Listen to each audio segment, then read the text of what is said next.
What's up, buttercups? It's me, Amy Young, and I'm coming at you with a Friday freestyle.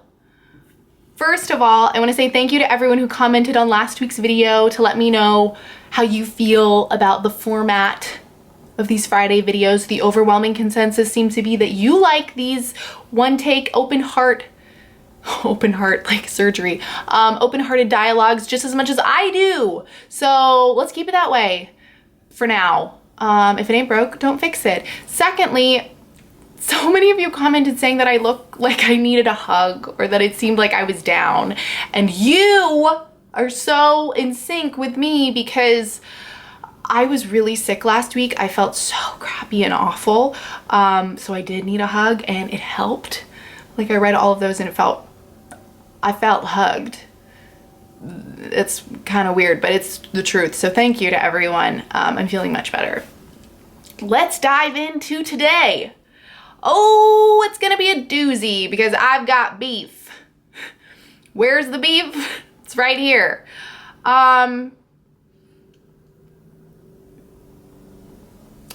do you do when you encounter someone in your life who you finally recognize, like maybe like the blinders get taken off and you realize, wow, I think this person is actually maybe not a good person or not who I thought they were, or I think that this person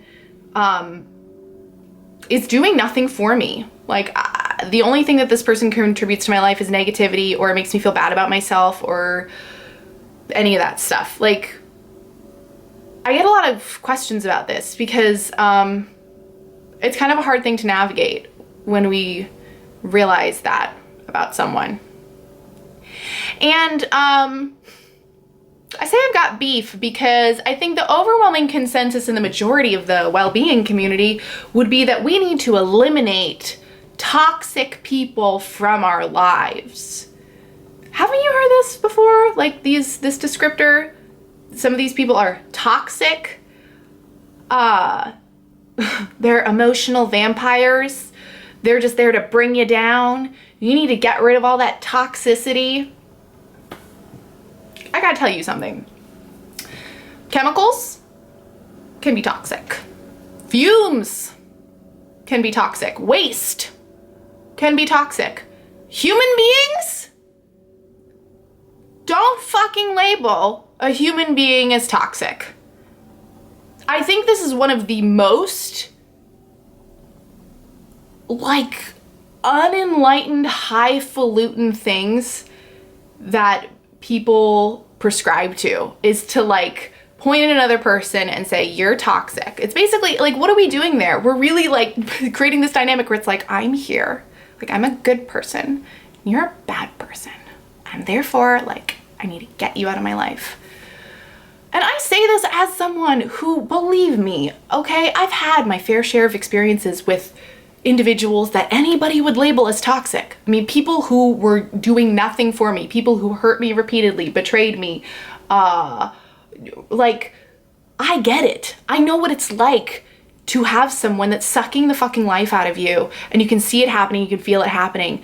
And in that moment, I can understand the impulse to want to just throw down the gauntlet and say, no, this person is a toxic person, they're an evil person, they're a bad person, so I need to just save myself from them and eliminate them from my life. But let's not do that anymore. Human beings might be broken. They might be hurting so deeply that they then go and turn around and hurt other people. Like, haven't we all heard that before too, right? Hurt people. But the second that we decide that those people are bad, evil people, we're not helping them, and we're really, really not helping ourselves. The first thing I always reach for when someone does me dirty or does me wrong or continues to do me wrong is I always attempt to, zoom out a little bit and look at the situation and look at maybe what's going on from their perspective and where are they and what's happening in their world, internally, externally, that they're treating me the way that they are, or they're making the decisions that they're making. First and foremost, I try and have empathy for that person. Not even because I want to do that person any favors. I do that because it makes me feel better. Because when I label, hate, point my finger at, and decide that I'm better than someone, that doesn't make me feel good, actually, because I don't think that's in any of our true natures. I think that's something that we do when we're feeling prideful and really egoic and wanting to put ourselves above other people. It might make us feel good temporarily, but in terms of actually like healing something and solving a deeper issue, when we can be compassionate, empathetic, and understanding towards all people, that is actually going to serve the entire population. It's going to help us, it's going to help them. And then when we need to make decisions about what we're going to do with that relationship, it's so much easier to know how to navigate it because we're not labeling that person as our enemy.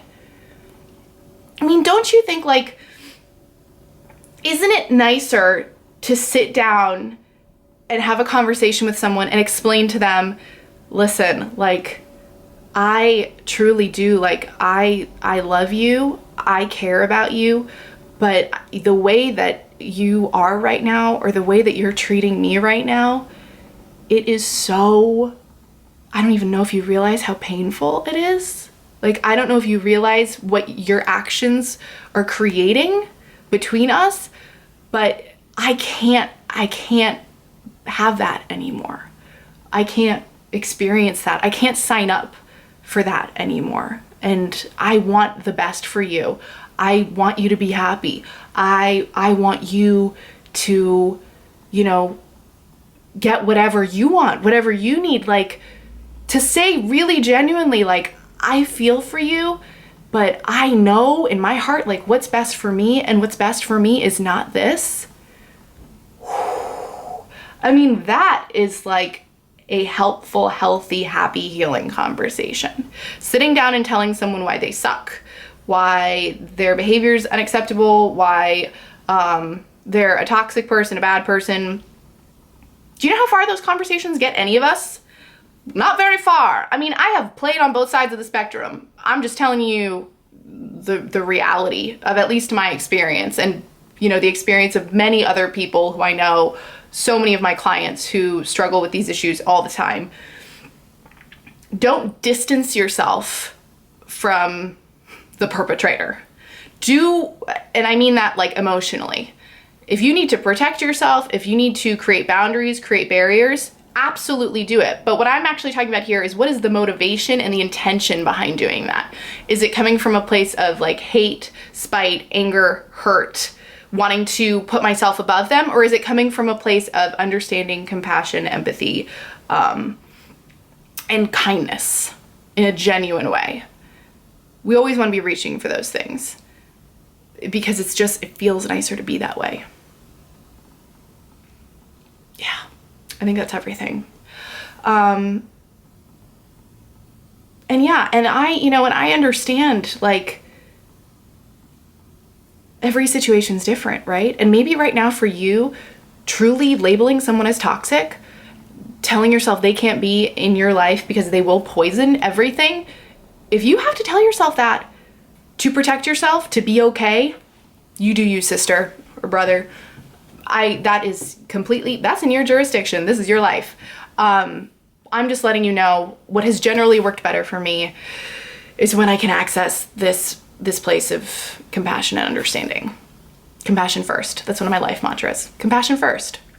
When I get a mean, horrific, evil comment on my videos, yes, part of me does want to reply back and tell them exactly what's on my mind, but then I remind myself, compassion first. Amy, this person is probably, like, has a really sad life. This is how they're spending their time.